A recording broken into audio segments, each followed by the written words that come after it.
Donc, pour réussir à l'IED, déjà, le premier point qu'on donne, nous, en tant qu'enseignants, c'est globalement de venir aux examens. Pourquoi venir aux examens? Tout simplement parce que sur les 1700 étudiants en première année, il n'y en a au final que 600 qui viennent aux examens dans les faits.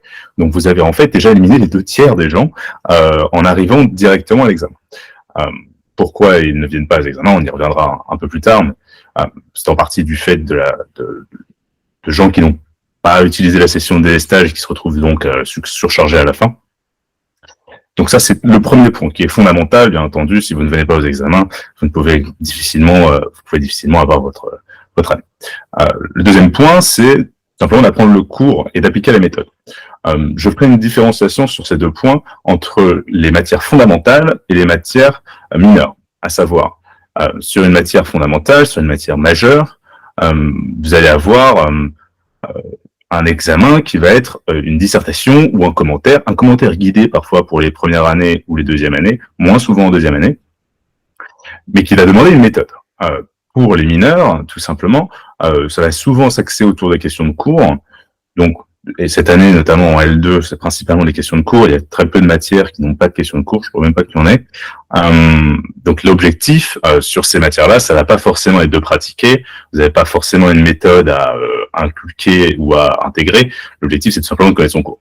C'est pour ça que nous, on va pas organiser d'accompagnement ou autre chose sur les mineurs, pour une raison toute simple, c'est que en tant qu'étudiant, l'enseignant que vous avez en face de vous qui va vous corriger attend tout simplement qu'on recrache son cours sur la copie de l'examen. Sur les majeurs, par contre, une bonne partie des points, en tant qu'enseignant, souvent on dit que la moitié des points sur la première, parfois la deuxième année, sont des points de méthode. C'est-à-dire que la méthode de la dissertation juridique est très différente de la méthode de la dissertation au lycée, et la méthode du commentaire d'arrêt, bien entendu, vous ne l'avez jamais vu. Le commentaire de texte étant un peu à part en première année en droit constitutionnel. Donc, pour appliquer la méthode et pour bien l'appliquer en examen, eh bien, il s'agit surtout, en fait, de pratiquer en amont. Étant donné que vous n'avez pas de travaux dirigés, vous devez, en fait, de pratiquer de votre côté et de ne pas arriver à l'examen en découvrant l'exercice. C'est-à-dire que si vous arrivez aux examens de première année en mai, voire en juin parfois, en n'ayant jamais fait de commentaire d'arrêt ou en n'ayant jamais fait de dissertation juridique, vos chances s'amenuisent drastiquement. Donc, ces 3 premiers points, venir aux examens, apprendre le cours a fortiori pour les mineurs, et appliquer la méthode via la pratique. La pratique, après ça, on verra juste après comment vous-même en autonomie, vous pouvez pratiquer. Donc, deuxième écueil à l'IED, le travail, de manière régulière. Souvent, les étudiants de l'IED, pour beaucoup, ont des emplois du temps complexes, travaillent à côté, parfois ont une famille, travaillent ou alors sont à l'étranger, ou ont un autre diplôme à côté. Ce qui crée un a priori qui est celui de « si je peux le faire plus tard, potentiellement je le ferai plus tard ». Or, la difficulté que l'on découvre souvent, c'est notamment pour ceux qui n'ont pas fait le délestage et pour ceux qui arrivent à un mois des examens, même s'ils ont fait le délestage, à un mois des examens, et découvrent en fait tout simplement qu'ils ont un nombre incalculable de matières à réviser et finalement le désespoir s'installe, d'où le fait qu'ils n'aillent pas aux examens. Donc, ce premier point, c'est de travailler de manière régulière. Il s'agit tout simplement de, en tant qu'étudiant, se dire je ne vais pas tout apprendre à la fin. Dans tous les cas, l'intégration du cours, peut-être que vous l'aurez, mais l'application du cours dans la méthode, vous ne l'aurez que difficilement si vous ne venez pas travailler au fur et à mesure de l'année. En mesure de l'année, vous pouvez intégrer la méthode, vous pouvez intégrer le cours, vous pourrez difficilement faire les deux d'un coup à la fin de l'année. Comment, du coup, travailler de manière régulière? Eh bien, ne pas rester seul. Tout simplement, vous avez une promotion qui certes est à distance, que vous ne connaissez parfois pas, mais qui existe. C'est-à-dire que vous êtes seul, certes, mais vous êtes seul parmi 1700 étudiants en première année et 600-700 en deuxième année. C'est-à-dire que vous êtes seul, mais une myriade d'autres étudiants sont aussi seuls et pourraient en fait travailler avec vous. Donc c'est déjà une première solution. La deuxième solution, c'est utiliser les conversations. Les conversations WhatsApp sont très efficaces. Il y a des drives dessus avec vos cours, les prises de notes des cours audio ou vidéo. Et donc déjà, vous avez ici une base certaine, vous pouvez interchanger avec interagir avec les autres étudiants, et c'est fondamental. On voit directement la différence à la fin de l'année sur une copie entre quelqu'un qui a interagi avec les autres et quelqu'un qui n'a pas interagi avec les autres et qui a des certitudes qui sont en fait limitantes. C'est-à-dire qu'il croit certaines choses en droit qui ne sont en fait pas vraies, qui se retrouvent sur la copie ensuite. Interagir avec les autres, c'est aussi interagir avec les enseignants. C'est-à-dire, dès que vous le pouvez, rendez les copies. Interrogez l'enseignant, la difficulté étant à l'IED qu'un enseignant qui donne cours devant 1700 étudiants ne va pas pouvoir répondre aux questions de tout le monde. Mais pour ceux qui peuvent se faire suivre et pour ceux qui peuvent venir en live et non en replay interroger l'enseignant, ce sera fondamental. Donc, l'IED, les emplois du temps sont très complexes. Donc, il faut se dire que parfois, certaines choses vont être en direct, d'autres en replay, certaines choses vont dater d'il y a quelques années, certaines vont être à jour, certaines choses vont être en semaine, certaines le week-end, certains cours vont être dans un certain format, d'autres dans un autre. Les emplois du temps sont complexes à manager, a fortiori si vous avez une vie personnelle à côté, ce qui est souvent le cas. Donc vous avez en fait une situation où vous êtes un peu submergé parce que vous ne savez pas vraiment comment vous adapter, et vous avez en même temps peu de suivi et d'interaction avec vos enseignants. D'où l'importance d'être autonome. Et c'est là qu'on revient sur le fait de travailler régulièrement. La difficulté, c'est que tout le monde n'est pas fait pour être autonome. En général, on se dit que peut-être un quart, un tiers de la classe va pouvoir en fait d'elle-même travailler, pratiquer, etc.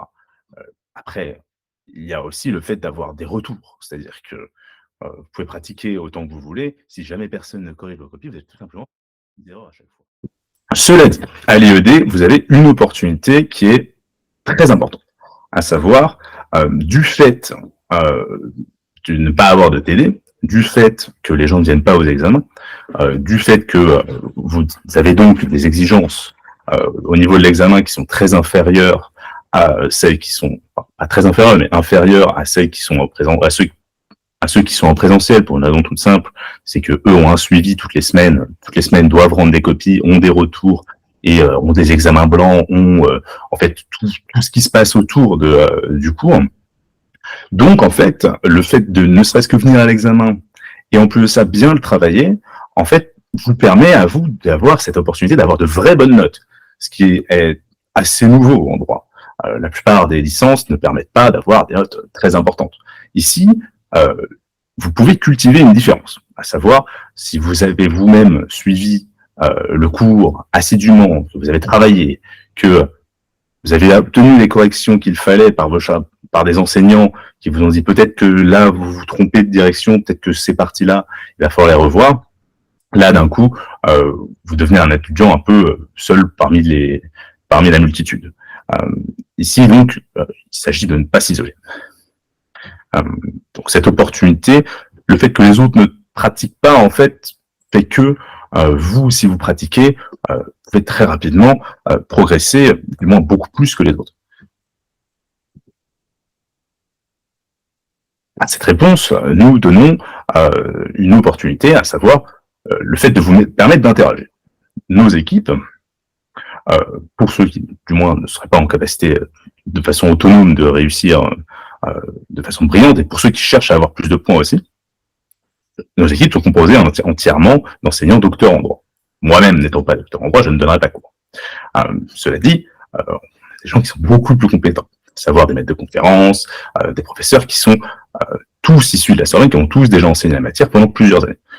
L'objectif, c'est de vous mettre en situation, c'est-à-dire que comme à l'examen, vous allez vous retrouver à échanger avec vos enseignants un peu dans une autre situation que si vous étiez devant 600, enfin parmi 600 personnes sur un lien Zoom. Là, à l'heure actuelle, nos classes sont plutôt autour de 10-15 étudiants. Donc au Panthéon, pourquoi on l'a créé déjà?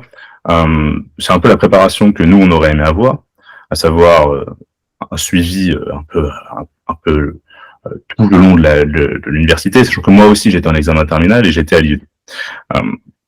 J'étais en examen terminal parce que je travaillais à côté, et à l'IED après, tout simplement parce que je faisais un autre cursus à côté. Donc, moi, je sais que personnellement, j'aurais aimé être accompagné. Donc, cette année, on a accompagné et aidé plus de 700 étudiants. Ce sont plus de 50 enseignants qui sont impliqués dans le projet. Bien entendu, on est assez jeunes, hein, donc tout ça va croître. Et on est tout simplement la seule prépa, ou du moins le seul institut de soutien qui organise un suivi, qui soit 100% Sorbonne et qui soit spécialisé, enfin, du moins qui vise les étudiants de l'IED. Donc, comment nous, on a conçu un peu notre approche pour vous aider à réussir. On considérait aussi que certains allaient payer, certains n'allaient pas payer, certains allaient pouvoir être accompagnés d'un point de vue financier purement, et certains ne pourraient pas. Donc, l'objectif pour nous, c'est que vous soyez prêts à l'examen, que vous puissiez apprendre le cours à votre rythme et intégrer la méthodologie. Donc, on a mis à jour toute la méthodologie. Vous avez une méthodologie très complète sur la plateforme, j'y reviendrai. Et on vous a donné tout le cours. Pas tout le cours. Une partie du cours est réservée à ceux qui, tout simplement, sont abonnés, ou du moins qui ont pris le suivi. Mais vous avez déjà une bonne moitié du cours qui est déjà disponible avec des QCM à la clé.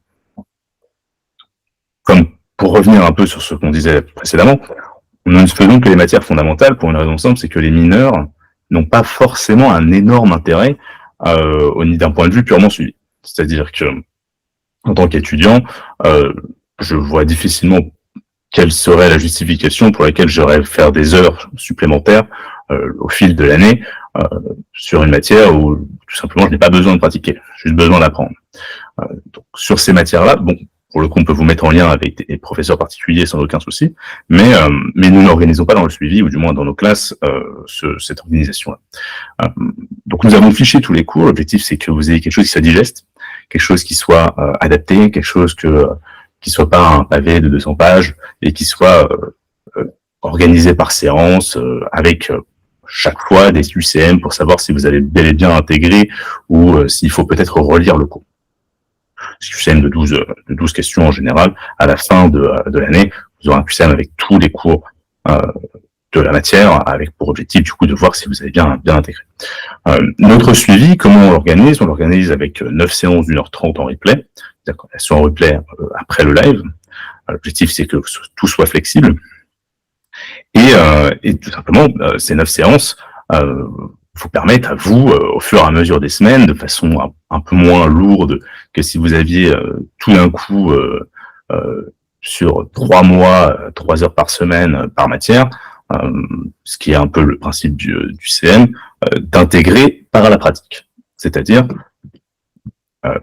sur 27 heures de cours, avec 3 examens blancs à la clé par matière, et tous les cours, les sujets corrigés, etc., nous organisons un suivi qui se base sur la pratique, à savoir l'intégration de la méthodologie. À chaque cours, vous aurez un exercice d'examen qui sera corrigé, qui sera suivi, qui sera explicité. Et en plus de cela, à côté, vous aurez 3 examens blancs qui seront en fait ouverts sur une semaine, corrigés après ça par l'enseignant, sur la forme et sur le fond. Sur la forme, il y a un énorme problème au niveau des étudiants à l'heure actuelle, pour vous permettre tout simplement de pratiquer, et de ne pas être surpris à l'examen. La surprise à l'examen est l'ennemi de l'étudiant. À savoir, si vous avez tout simplement fait 12 sujets sur la matière qui couvrent à peu près tout le programme et que vous avez au final une bonne compréhension du cours, il est assez peu probable, même si bien entendu ce ne sera pas l'un des sujets que nous on va mettre qui tombera à l'examen, il est assez peu probable que vous ayez une énorme surprise à l'examen. Et en plus de ça, vous saurez comment rédiger. À savoir que la forme dans les examens de droit est un énorme problème, à savoir potentiellement votre 2B va être plus petit que le reste de votre copie. Il y aura pas les titres, pas les chapeaux, il y aura des difficultés comme ça. Potentiellement, l'introduction, la méthode n'est pas maîtrisée sur ce qui va être tout simplement la dissertation, sur la fiche d'arrêt, etc. Il y a énormément de points méthodologiques qui font en fait qu'une copie est éjectée directement du Saint Graal du 15 à 20. C'est-à-dire que vous passez directement à un maximum de 14, et c'est cela avant de voir le fond.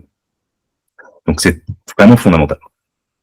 Comment du coup s'articulent ces séances? Tout simplement, on va faire une revue du cours. Vous avez déjà le cours, ce qui est un peu arrangeant. On attend que vous lisiez le cours. Si vous ne le lisez pas, on vous le fera découvrir. Mais l'objectif, c'est que sur un cours qui va être fait 5 à 9 pages, parfois 4, nous fassions une revue du cours, et après ça, la correction guidée d'un exercice sur ce cours, pour que vous puissiez voir comment développer sur ce cours. Quelles sont les erreurs, les écueils, qu'est-ce qu'attend le correcteur sur ce genre de sujet.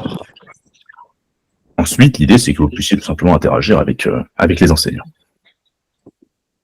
Au niveau de la flexibilité, l'idée, c'est que tous les cours seront en replay, bien entendu, sur la plateforme, tout est disponible en continu, donc vous apprenez à votre rythme. Et l'horaire est à fixer entre vous et l'enseignant pour que vous soyez tous un peu disponibles. L'objectif pour nous, c'est de vous faire gagner du temps sur vos révisions. C'est-à-dire que 7 heures de révision, vous peut-être en prendre 2 ou 3 chez nous. Et la pratique, disons qu'elle sera beaucoup plus qualitative chez nous. Dans l'ensemble, si vous avez un enseignant qui va vous corriger. Donc à la fin, pourquoi Cours Panthéon étant donné les problématiques propres à l'IED, l'objectif c'est de vous mettre dans une situation, c'est-à-dire de mettre en situation d'examen, de vous mettre dans une situation où vous n'êtes pas seul, vous pouvez interagir avec les enseignants, avec les autres étudiants, et que vous ayez en fait, au fur et à mesure, sans stress, l'intégration de la méthodologie, du cours, et l'intégralité de toutes les ressources possibles et imaginables à disposition. J'en profite, je sais pas s'il y a des questions, je peux les prendre, mais j'en profite donc pour, s'il y en a pas, enchaîner sur la partie cours, tout simplement l'utilisation de la plateforme. Donc l'utilisation de la plateforme, ici vous avez, je sais pas si je partage encore mon écran, non.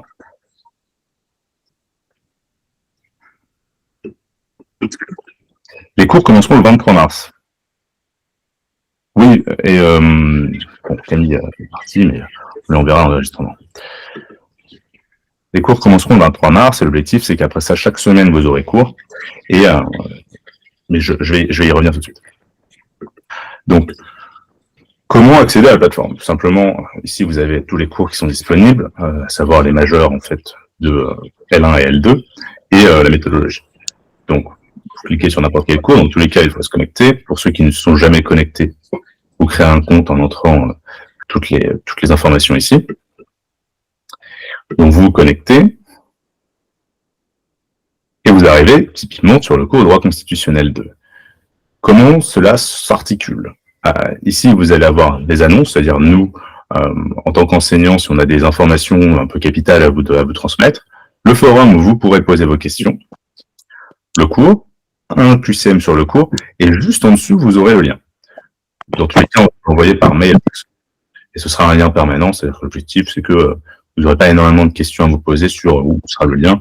Quoi qu'il arrive, on remettra après ça, au même endroit où il y avait le lien pour le replay.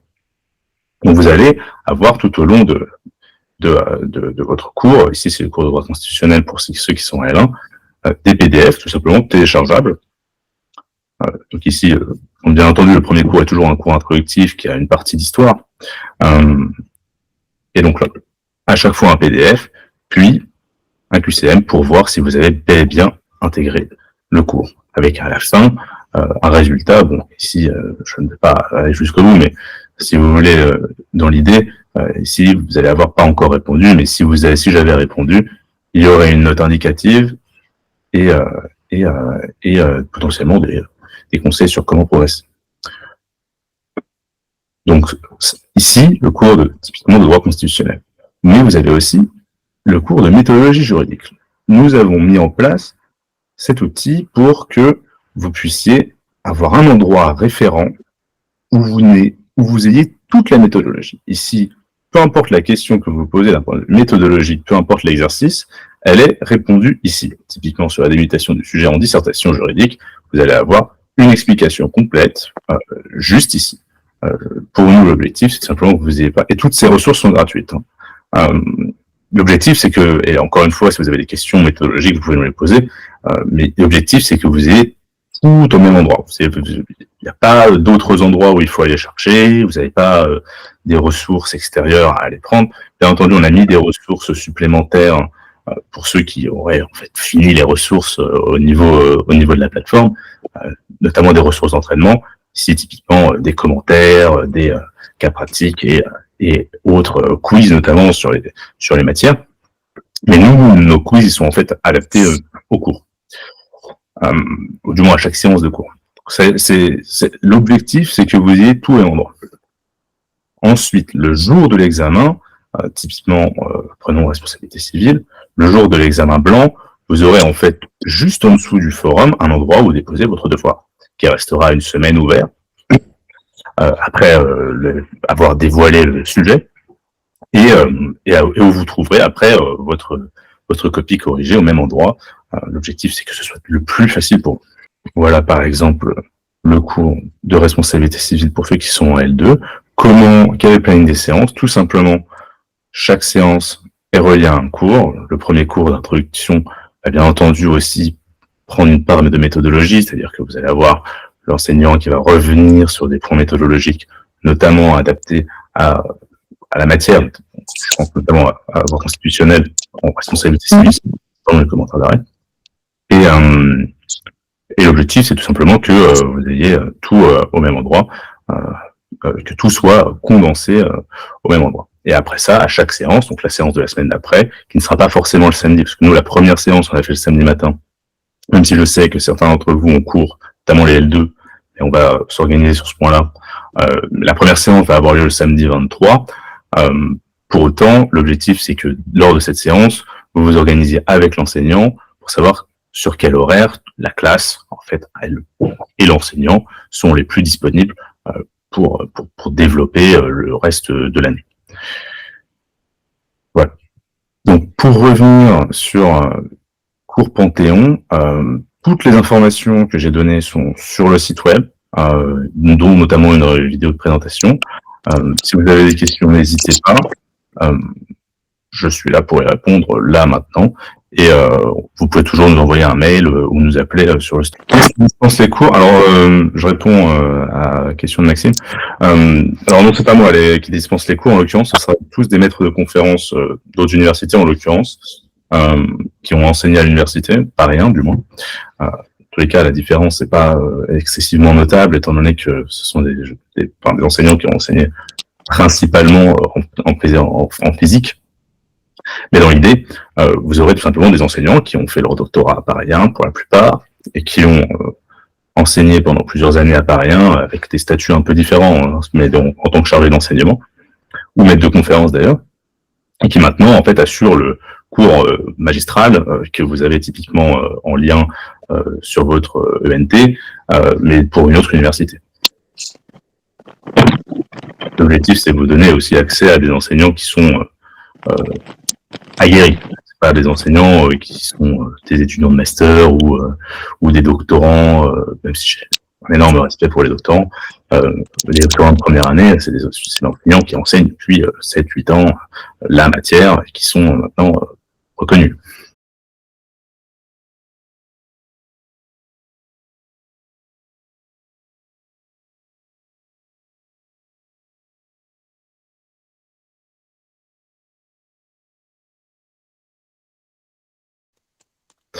Alors les cours vont durer de là ce samedi à mi-mai, c'est-à-dire la semaine avant les examens. Nous on organise 3 examens blancs, donc une fois tous les mois, pour que vous puissiez pratiquer au fur et à mesure. L'objectif c'est que le dernier examen blanc arrive la semaine avant l'examen, la séance d'examen de l'université, parce que comme ça vous aurez déjà vu tout le cours et ça vous permettra d'avoir quelque chose qui est vraiment sur le moment la même situation que celle de l'examen. Donc c'est vraiment jusqu'à la semaine juste avant.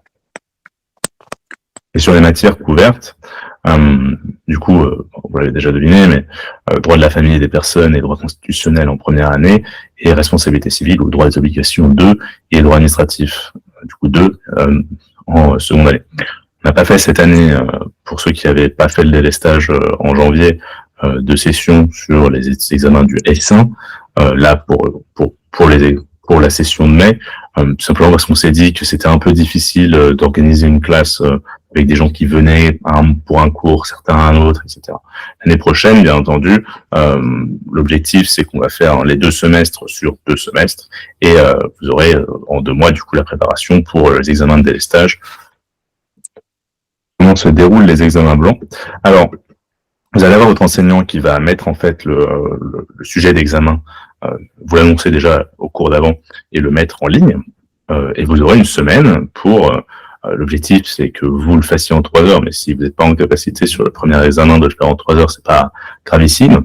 Et vous aurez une semaine pour le rendre, et il vous sera corrigé avec annotation, commentaire sur le fond, la forme et une note indicative. Donc sur 20, une note, l'objectif, c'est aussi que vos notes sur 20 progressent. Nous, on n'a pas pour philosophie de vous donner des notes qui sont faussement positives pour avoir une mauvaise surprise à l'examen.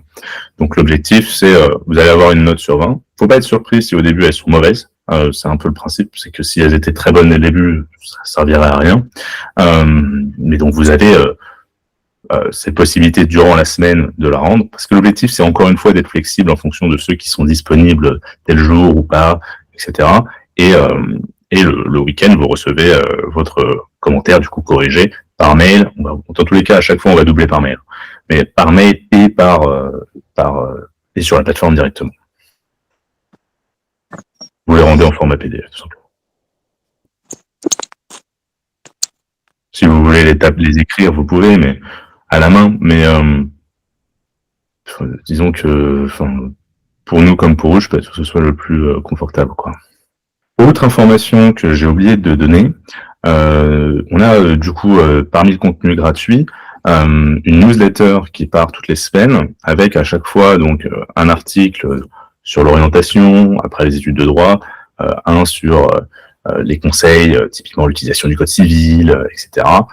Des articles sur la culture juridique. Là, cette fois-ci, c'était sur la vision du droit de Victor Hugo, des citations, etc. L'objectif et toute l'actualité juridique de la semaine.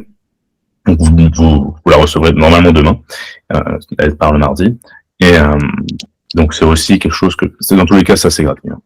Mais vous allez la recevoir donc au fur et à mesure des semaines. L'objectif, c'est que vous soyez aussi à jour d'un point de vue du droit. Les références actuelles sont assez bien vues la plupart du temps dans les examens. Autrement, oui, vous avez toujours cette possibilité, même en dehors du cours, d'interroger vos enseignants sur les forums qui sont en fait par matière. J'ai oublié de le montrer sur la présentation, mais vous pouvez tout simplement poser une question, elle sera répondue normalement sur 24-48 heures. Nous, dans tous les cas, on est sur à peu près sur 48 heures. Et sur le cours ou sur des points méthodologiques. Sur la méthodologie aussi, vous pouvez poser des questions, auquel cas, ce sera un peu tous les enseignants qui pourront répondre. Mais l'objectif, c'est que vous puissiez interroger l'enseignant un peu en particulier et d'avoir toujours ce va-et-vient, l'interaction. On sait que c'est très important pour les étudiants de l'EED d'avoir un maximum d'interaction. Autrement, pour ceux qui se poseraient des questions par rapport au coût et par rapport aux modalités de paiement, on sait très bien que les étudiants ont des difficultés sur ce plan-là.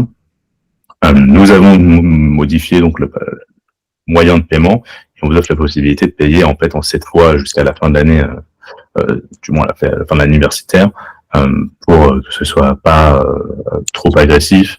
Dans tous les cas, les coûts sont... En fait, nous, la raison pour laquelle il y a ce coût-là, c'est tout simplement pour payer l'enseignant.